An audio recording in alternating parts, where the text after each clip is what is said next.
Tomorrow, July the 5th, 2018, will mark 100 years since Private First Class Peter Radford Davis first set foot on French soil, the country where he remains to this day. Peter Davis was born October 2, 1892, between the communities of Veal Station and Sabathani in northeast Parker County, Texas. He was the baby of the family, the last of James Columbus and Dicey Clark Davis's 5 children. His oldest sister died as an infant and was the first of the Davis family to be buried at the family cemetery.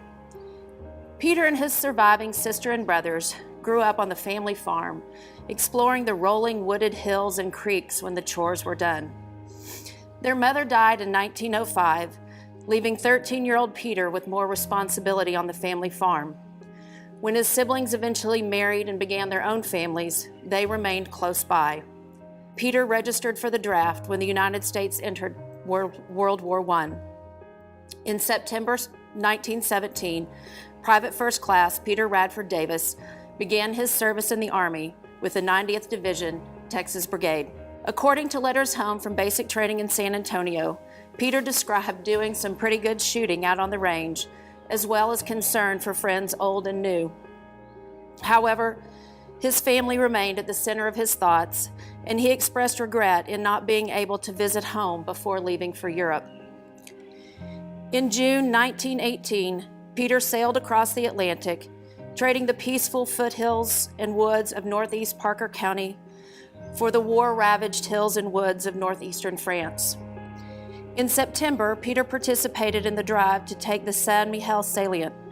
The fighting was brutal, and in early October, his company was hit hard by a gas attack. Peter and his division were pulled off the line on October 10th and were ordered to a new area of engagement west of Verdun, where they camped in barracks in the woods above the town of Blécourt. It was raining, and the men were glad to be safe and dry before they went into the muddy battlefield again. During this time, Peter wrote home about his experiences. He said, "I went through that drive all right that we had in September. I guess you know it was pretty bad, but I was as cool as I ever was." It does not sound like a letter written by a man at death's door. But 4 days later, Peter was dead. He never left the staging area west of Verdun, and military records indicate that he died in a tent on October 20th, 1918, of heart failure. It is likely that he succumbed to the residual effects of the gas attack. It is unclear why Peter's name remains on the tablet of the missing. It is a mystery that I hope to explore further with my students at St. John's. Peter's father died in 1936, still looking for closure about his son's death. Peter's siblings remained tightly knit through the rest of their lives, and in their own deaths they have remained close, sharing that same family cemetery on the farm in the rolling hills of Parker County. Each summer, extended family gathers on a Sunday afternoon in June to tend to the graves and to share the stories among the generations.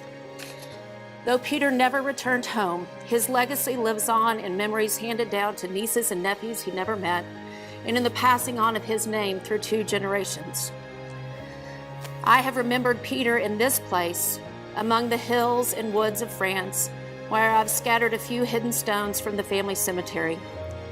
But the generations of people who have passed by and seen his name here have also remembered his service.